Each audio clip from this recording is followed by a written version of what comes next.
Hello, so I am recording this from the sanctity of my classroom. It felt very fitting for what this video presentation or conversation or assignment had to be. So I have a little list below, and I'm going to be looking at that to refer back to when it comes to the questions that I need to be answering. So first and foremost, what disposition do you possess that you think will make a successful teacher?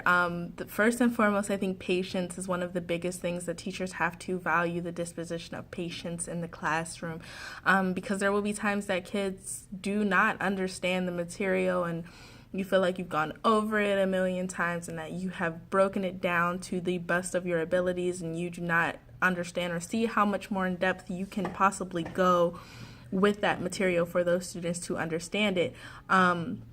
But really, you have to be super patient with kids, the vast majority of students, and especially the ones who take a longer time to understand certain material, and really just be patient with them and go through that with them, and be understanding that, not everyone understands everything the first time, the second time, the third time, or even the 10th time that they are told or taught that thing. And you have to be creative with that patience and those activities that you supply that child or those children in order to learn whatever that topic is. Another thing I think that a disposition that teachers need to hold is that all students deserve a excellent education.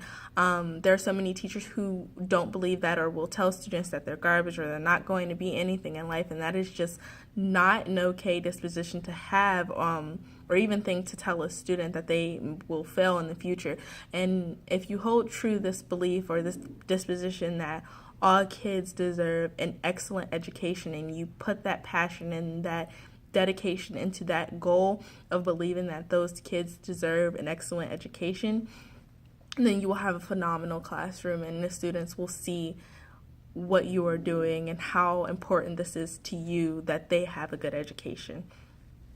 Another disposition I think you need to have is to be human. They need to see you be human. They need to see you be relatable. They need to see you laugh, and they need to see your emotions. You need to be relatable to them. And to believe that you need to be relatable to them and you can connect with them on a whole nother level just makes that education and that bond so much stronger within the classroom.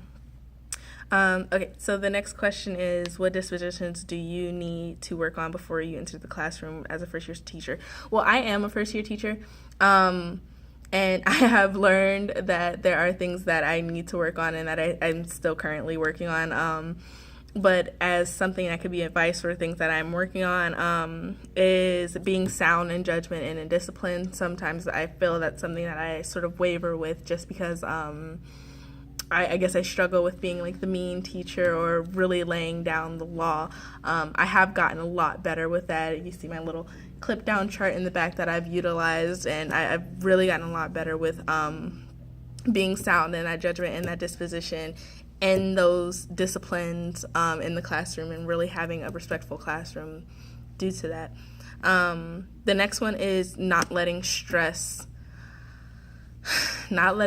affect your relationships with students or other people. I think this is something that a lot of people struggle with, not letting your stress really guide your actions. I've had maybe 2 instances where my stress has really overwhelmed me in a way that I sort of have had a quick snap on a student that didn't at all deserve it.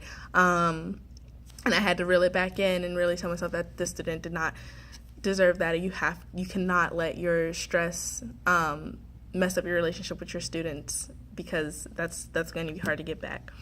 And the last one I think is the easiest is, what does a professional educator look like? How do they behave? What standard guides their thinking and actions? So a professional educator, like I said, they're someone who's relatable, who loves their subject area, who's passionate, who's unique and creative, and really wants the best for their students. And as long as someone wants the best for their students, overall they're going to do what is best for their students, and that includes discipline, that includes homework, that includes all these things you have to do in the classroom to have a good classroom. being relatable, like that is just having good relationships with your students. They should have quirks. They are everyday people, and that is what a professional teacher, in my opinion, looks like. So thank you for your time, and I hope these were good answers.